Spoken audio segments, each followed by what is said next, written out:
Teve uma paciente que chegou falando de um término.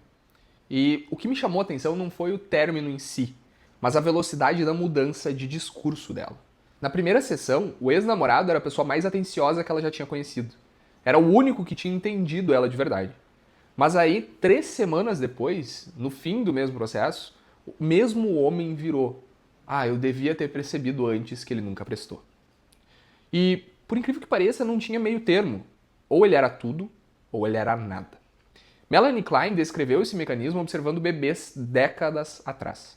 Ela percebeu que a criança pequena não consegue, pelo menos no início, perceber a mãe como uma pessoa só. Quando a mãe alimenta e acalma, tem aquela mãe boa. Mas quando demora, quando falta, quando frustra, existe a mãe má. E para o bebê, naquele momento, são duas figuras diferentes e não a mesma pessoa em 2 momentos. Klein chamou isso de posição esquizoparanoide. E o mecanismo central dela tem nome técnico: clivagem, ou splitting, cortar no meio. A mente separando o bom e o ruim em compartimentos diferentes, porque ainda não tem estrutura para sustentar os dois ao mesmo tempo, dentro de uma mesma pessoa ou situação. O que Klein descreveu depois é que com o tempo, numa criação suficientemente boa, a criança começa a perceber isso com uma coisa difícil. A mãe que frustrou ela ontem é a mesma que acalentou hoje. A mão que faz carinho é a mesma que bate. As duas figuras eram uma só, e ela chamou essa segunda etapa de posição depressiva. O nome vem do trabalho do luto. Perde-se a fantasia de que existe um objeto perfeitamente bom, ilimitadamente disponível, mas ganha-se em troca a capacidade de sustentar a ambivalência da vida.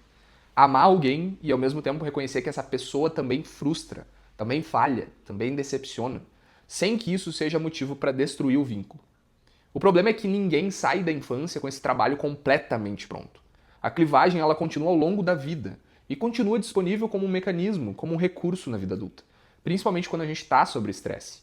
E aparece justamente do jeito que apareceu na minha paciente do exemplo. O parceiro perfeito vira o parceiro descartável de uma hora para outra, sem nenhum estágio intermediário. O chefe, que era o melhor líder que já tive, vira, depois de uma bronca, eu sempre soube que ele era assim. Gostar ou não gostar de alguém não é o difícil aqui. O difícil é a gente sustentar as duas coisas juntas quando elas coexistem na mesma pessoa e no mesmo dia. Isso custa caro em relação. Se a pessoa não entende isso, custa caro sozinho também. Quem vive em clivagem constante troca de emprego, de relacionamento, de amizade, toda vez que a pessoa do outro lado acaba cometendo um erro. Porque naquele momento ela deixou de ser a versão boa e virou a versão má. Não tem meio termo.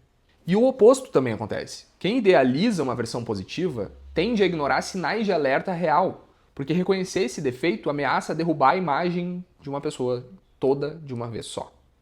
Tem um paciente meu que faz isso com ele mesmo e não com os outros. Eu acho isso aqui bem importante pra gente entender. Numa semana em que o trabalho vai bem, ele descreve a própria vida em termos grandiosos. Finalmente as coisas estão se encaixando. Finalmente eu estou no caminho certo. Mas bastando um erro, uma coisa pequena, uma crítica do chefe, um projeto que não saiu do jeito que ele queria, e aquela autoimagem que ele trouxe despenca. Eu sabia que era tudo mentira. Eu não sirvo para isso, não vai dar certo. Repara, o que não existe é uma posição intermediária. Nenhuma delas inclui a ideia de que, tudo bem, eu fiz isso bem e aquilo mal. A clivagem, nesse caso, não separa duas pessoas, mas duas versões de si mesmo. O eu bom e o eu ruim. Cada um tomando conta do dia inteiro quando aparece. Uma coisa que eu costumo perguntar em consulta, quando alguém descreve uma pessoa, ou mesmo a si, em termos totalmente positivos ou totalmente negativos, é muito simples. O que essa pessoa fez de bom na mesma semana em que fez de ruim? E na maior parte das vezes a resposta demora para vir. A pergunta obriga a mente a segurar duas informações que ela prefere manter separada. E é exatamente esse exercício repetido que vai construindo a capacidade de ver alguém, ou de se ver, como inteiro, e não como duas partes ao mesmo tempo.